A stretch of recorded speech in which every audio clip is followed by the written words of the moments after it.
తప్పుడు ప్రచారం చేస్తూ ఇవాళ 4.5 లక్షల ఇందిరమ్మ ఇండ్లు ఇచ్చినాం.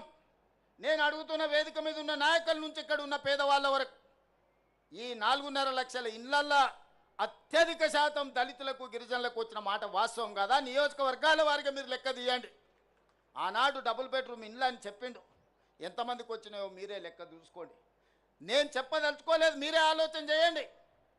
ఈనాడు ఇందిరమ్మ ఇండ్లైనా లేకపోతే ఈనాడు ప్రభుత్వం అమలు చేస్తున్న విద్యా విధానమైనా అంతెందుకు మేము వచ్చిన తర్వాత 67,000 పైచీలకు ప్రభుత్వ ఉద్యోగాలు group 1, group 2, group 3, group 4, police department, medical and health department వివిధ శాఖలల్లో మేము 67,000 ఉద్యోగాలు మేము నియమించినాం. నేను అధికారికంగా ఈరోజు లెక్క చెప్తున్నా. 67,000 ఉద్యోగాలల్లో 87% ఎంత? 87% ఎస్సీ, ఎస్టీ, బీసీ మైనారిటీలకు ఉద్యోగాలు వచ్చినాయంటే 50,000 పైగా ఈరోజు ఈ వర్గాలకు ప్రభుత్వ ఉద్యోగాలు వచ్చినాయి. ఇంతకుముందే మా మిత్రుడు లక్ష్మణ్ చెప్పాడు, గ్రూప్ 1 రిజల్ట్లో మా పిల్లలకు చాలా ఉద్యోగాలు వచ్చినాయి.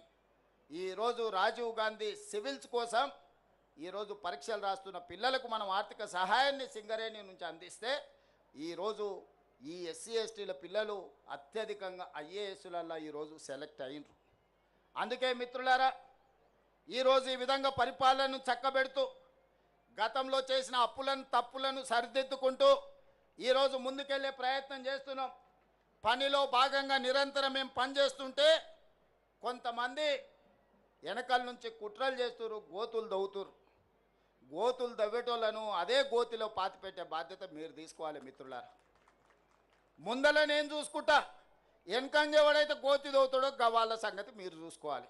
మా నరసింహులన్న చెప్పాడు, మేము ఉంటామా నీకెందుకు, నువ్వు నడుపు అని. మరి మా నరసింహులన్న మాట మీద వెనకంగా గోతులు దవ్వేటోళ్ళను, నక్క జిత్తులోళ్ళను, నల్లి కుట్లోళ్ళను మీరే ఏదో ఒకటి చెయ్యాలి. మీరు చేయకపోతే నష్టం జరుగుద్ది. ఎందుకనంటే ఒక మంచి లక్ష్యంతో, ఒక మంచి టీంతో బట్టి విక్రమార్క గారు కావచ్చు, మా సీతక్క కావచ్చు, దామన్న కావచ్చు, లక్ష్మణ్ కావచ్చు, ప్రసాద్ కుమార్ గారు కావచ్చు, ఇలా చెప్పుకుంటూ వెళ్తే పొన్నం ప్రభాకర్ గారు కావచ్చు, అన్ని వర్గాలకు మంత్రివర్గంలో అవకాశం కల్పించి అన్ని వర్గాల యొక్క ఆలోచనను తీసుకొని అన్ని వర్గాలకు సంక్షేమాన్ని, అభివృద్ధిని అందజేయాలని ఈనాడు మా ప్రభుత్వం ప్రయత్నం చేస్తుంది.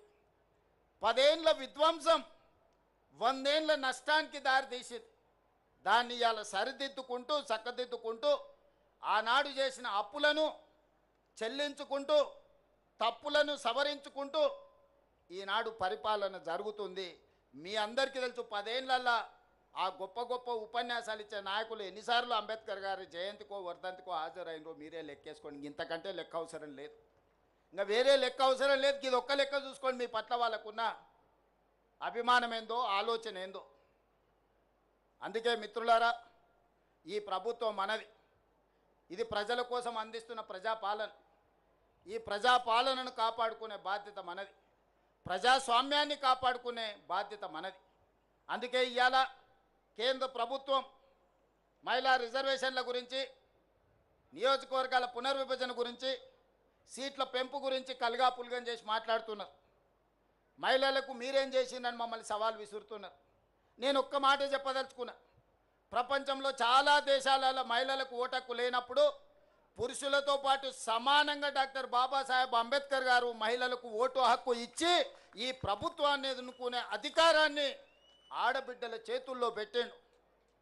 మహిళలకు మన దేశంలో పురుషులతో సమానంగా డాక్టర్ బాబాసాహెబ్ అంబేద్కర్ గారు ఓటు హక్కు ఇచ్చే వరకు చాలా దేశాలలో మహిళలకు ఓటు హక్కు లేదు. మహిళలు బయటికి వచ్చి బహిరంగంగా తిరిగే పరిస్థితి లేని రోజులు.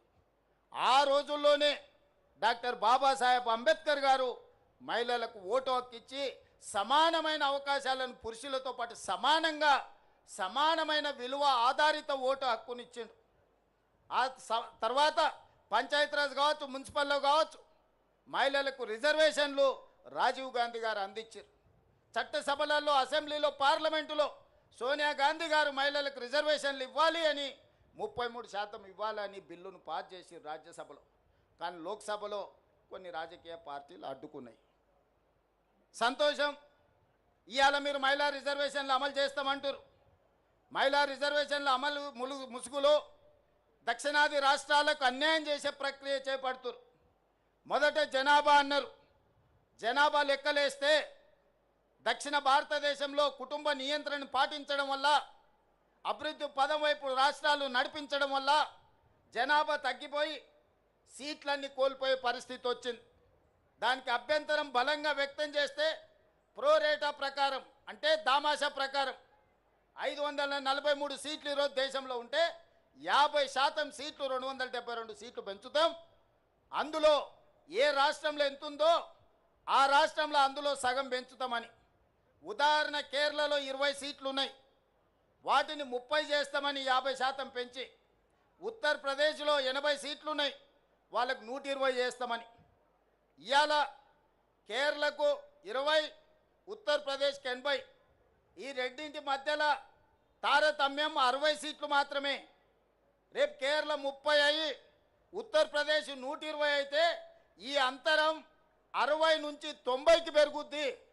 రాజకీయాలలో ఒక్కొక్క ఓటుకు ఎంత విలువ ఉందో వాజ్పేయి సర్కారు కూలినప్పుడు తెలిసింది కదా. కేంద్ర ప్రభుత్వంలో ఒక్క రాష్ట్రంలోనే ఉత్తర భారతంలో 30 సీట్లు పెరిగితే మరి అక్కడున్న దళితులకో గిరిజనులకో రిజర్వేషన్లు పెరగవచ్చు, నేను కాదంటలేను.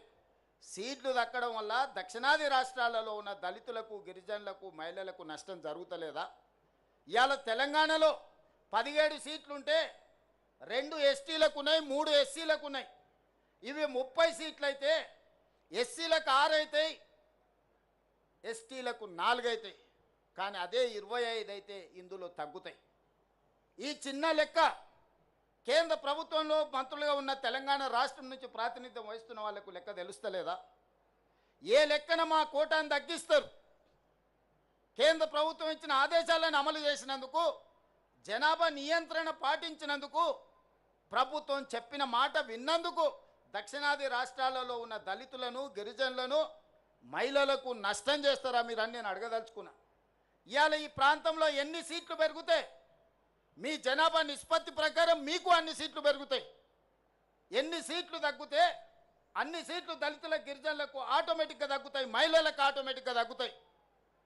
ఇవాళ 17 సీట్లను 10 చేస్తే 1 ఎస్టీకి వస్తుంది, 2 ఎస్సీలకు వస్తాయి.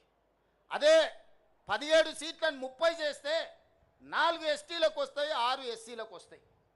సీట్లు పెంచడం ద్వారా ఎస్సీ ఎస్టీ మహిళల కోటా పెంచుకోవాలన్నా దక్షిణాది రాష్ట్రాలకు అన్యాయం చేసి నరేంద్ర మోడీ గారు ఆయన ప్రాతినిధ్యం వహిస్తున్న గుజరాత్కో, ఆయన ప్రాతినిధ్యం వహిస్తున్న ఉత్తరప్రదేశ్కో సీట్లు పెంచుకుంటుంటే చూసుకుంటూ కూర్చుందమా?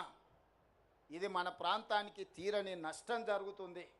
అందుకే ఈ అంశాలను లేవనెత్తిన మిత్రులారా, సంఘాలందరూ కూడా సమాలోచన చేయండి, మేధావులందరూ ఆలోచన చేయండి.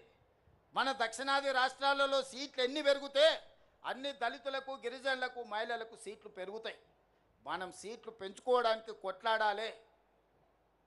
అంబేద్కర్ గారే చెప్పారు, మా దళిత సోదరులు చెప్పారు, రాజ్యాధికారమే అంతిమ లక్ష్యమని. ఆ రాజ్యాధికారం సాధించాలి అంటే ఆ సీట్లు మనకు కేటాయించాలి. ఆ సీట్లలో మనం ఎన్నికై చట్టసభలకు పోవాలి. అప్పుడే మన హక్కుల గురించి మనం మాట్లాడతాం, మన హక్కుల గురించి మనం కొట్లాడతాం. కాబట్టి ఈనాడు ఏదైతే రాజకీయ కుట్ర జరుగుతుందో, మహిళా రిజర్వేషన్ చేయాలంటే మాకెవరికి అభ్యంతరం లేదు. 543లో 33%, 181 సీట్లు ఎల్లుండి పొద్దున్నే మహిళలకు పార్లమెంట్లో రిజర్వేషన్ ఇయ్యండి. అది అమలైన మళ్ళీ తెల్లారే 119 సీట్లున్న తెలంగాణలో 40 సీట్లకు ఆడబిడ్డలకు తెల్లారే అసెంబ్లీలో బిల్లు పాస్ చేసి మీ అందరికి ఆడబిడ్డలకు సీట్లు ఇచ్చే బాధ్యత నాది. చెప్పిన మాట మీద నిలబడే ప్రభుత్వం ఈనాడు ఉంది. వర్గీకరణ చేస్తామని చెప్పినాం కదా, ఈ దేశంలో ఒక్కడైనా చేసిండా? వర్గీకరణ చేసి చూపించిన రాష్ట్రం తెలంగాణ రాష్ట్రం కాదా? ఈ వేదిక మీద మిత్రులు లేరా? మీకు అందరూ చూడలేదా? కులగణన చేస్తామని చెప్పినాం కదా. జనగణనతో పాటు భారతదేశంలో ఏకైక రాష్ట్రం తెలంగాణ రాష్ట్రం. జనగణనలో కులగణన చేసినాం. సజీవ సాక్షి పొన్నం ప్రభాకర్ గారు దీనికి బాధ్యత వహించిన మంత్రి ఇక్కడ లేడా? వర్గీకరణ జటిలమైంది అన్ని రాష్ట్రాలలో. వర్గీకరణ ముందుకు జరగలేదు. ఈ రాష్ట్రంలో మనం పంచాయతీ తెంచి శాశ్వతంగా మీ మధ్యలో ఒక మిత్రత్వాన్ని పెంపొందించడానికి ఒక పరిష్కారం చూపించినాం. తాత్కాలికంగా కొంత బాధ ఉన్నా దీర్ఘకాలికంగా మీ మధ్యలో భిన్నాభిప్రాయాలు లేని పరిస్థితిని ఈరోజు మనం కల్పించుకున్నాం. జనగణనలో కూడా కులగణన చేసి బలహీన వర్గాల లెక్క తేల్చిన ఇవాళ 56.33% తెలంగాణ రాష్ట్రంలో బలహీన వర్గాలు నేను లెక్క తేల్చిన ఏకైక రాష్ట్రం తెలంగాణ రాష్ట్రం. అందుకే మిత్రులారా, మంచి పనికి మా ప్రభుత్వం ముందలుంటుంది. మంచి పనికి మీరు ఎప్పుడు పిలిచినా వచ్చే బాధ్యత నాది. ఈరోజు మిమ్మల్ని అందరినీ మనమందరం కలిసి ఎదుగుదాం. నేనొక్కనేదో అయితే ఈ సమాజానికి సరిపోదు. నాతో పాటు మీరందరూ సమానంగా, నాకో పక్కన లక్ష్మణ్, ఇంకో పక్కన సీతక్క, ఇంకో పక్కన కవంపల్లి సత్యనారాయణ, ఆ పక్కన అద్దంకి దయాకర్ కూర్చున్నప్పుడే నాకు గౌరవం పెరుగుతుంది, ఆ కుర్చీకి గౌరవం పెరుగుతుంది. సమాజంలో మీకందరికీ నమ్మకం, విశ్వాసం వస్తుంది ఈ ప్రభుత్వాల మీద. ఆ తాపత్రయంతోనే, ఆలోచనతోనే ఈనాడు మా ప్రభుత్వం పనిచేస్తుంది. ఈ ప్రభుత్వం మీది. మీ ప్రభుత్వాన్ని కాపాడుకునే బాధ్యత కూడా మీదే. కాపాడుకున్న ప్రభుత్వాన్ని నిలబెట్టి పరిపాలన కొనసాగించాల్సిన బాధ్యత మీదే అని గుర్తు చేస్తూ మరొక్కసారి అంబేద్కర్ గారి జయంతి సందర్భంగా మీకు అందరికీ శుభాకాంక్షలు తెలియజేస్తూ సెలవు తీసుకుంటున్న మిత్రులారా, ధన్యవాదాలు.